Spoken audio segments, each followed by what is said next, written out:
Assalamualaikum warahmatullahi wabarakatuh. Selamat pagi. Yang terhormat Bapak Leonard Darmawan selaku dosen pengajar, yang terhormat hadirin sekalian yang saya hormati.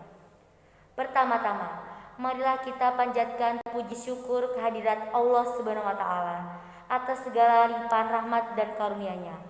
Pada hari ini, kita dapat berkumpul dalam keadaan sehat walafiat.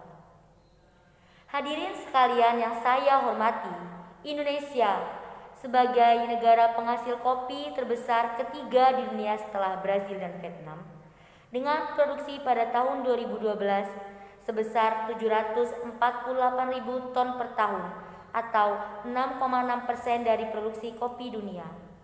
Indonesia juga memiliki berbagai jenis kopi spesial yang dikenal di dunia seperti luwak kopi, bajawak kopi, Lampung kopi, dan masih banyak lainnya, dengan rasa dan aroma khas sesuai indikasi geografis yang menjadi keunggulan Indonesia. Hadirin sekalian yang saya hormati, dalam pengembangan industri kopi nasional Permas ASEAN yang dihadapi antara lain aspek bahan baku, produksi bahan baku kopi yang cenderung stagnan, terjadinya perebutan bahan baku antara perusahaan lokal dan eksportir asing, maraknya sertifikasi bahan baku oleh lembaga asing yang memberatkan petani, meningkatnya impor bahan baku kopi kualitas rendah.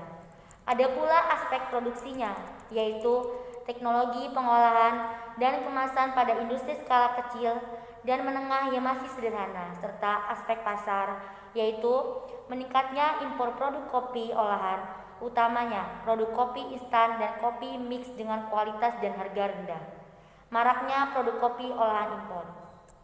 Hadirin sekalian yang saya hormati, meskipun berbagai permasalahan masih dihadapi dalam pengembangan industri pengolahan kopi, namun pengembangan industri ini di dalam negeri masih mempunyai prospek yang sangat baik.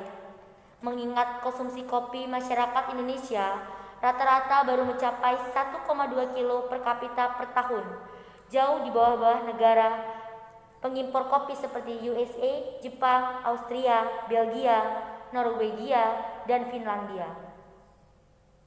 Pengembangan industri kopi nasional masih perlu ditingkatkan, mengingat saat ini baru mampu menyerap sekitar 298.000 ton per tahun produksi kopi dalam negeri, dan sisanya sebesar 450.000 ton masih diekspor dalam bentuk biji. Kedepannya, diharapkan industri pengolahan kopi dapat diversifikasi produk kopi, tidak hanya sebagai minuman, tetapi dikembangkan dalam berbagai jenis seperti produk perawatan, kecantikan yaitu lulur, farmasi, esen makanan, dan promosi sesuai dengan permintaan masyarakat. Hadirin sekalian yang saya hormati, sesuai dengan Peraturan Presiden Nomor 28 Tahun 2008 tentang Kebijakan Industri Nasional, industri pengolahan kopi ditetapkan sebagai salah satu industri prioritas untuk dikembangkan. Perlu saya sampaikan bahwa dalam era globalisasi ekonomi seiring dengan pesatnya teknologi telah menciptakan persaingan yang semakin ketat, baik di tingkat nasional maupun di tingkat internasional. Hal ini menuntut semua pelaku usaha, baik petani maupun industri, untuk bekerja secara produktif, efisien, dan menghasilkan produk yang bermutu. Daya saing merupakan kata kunci dalam pembangunan usaha pertanian maupun industri. Oleh karena itu, dalam pengembangannya perlu dukungan dan peran yang aktif. Akhir kata, semoga pidato saya ini bermanfaat untuk menjadi pendorong bagi para pengusaha di bidang industri pengolahan kopi, khususnya Indonesia, untuk memperkenalkan produk, kualitas, dan citra merek serta memperoleh berbagai masukan atau keinginan dari pelanggannya.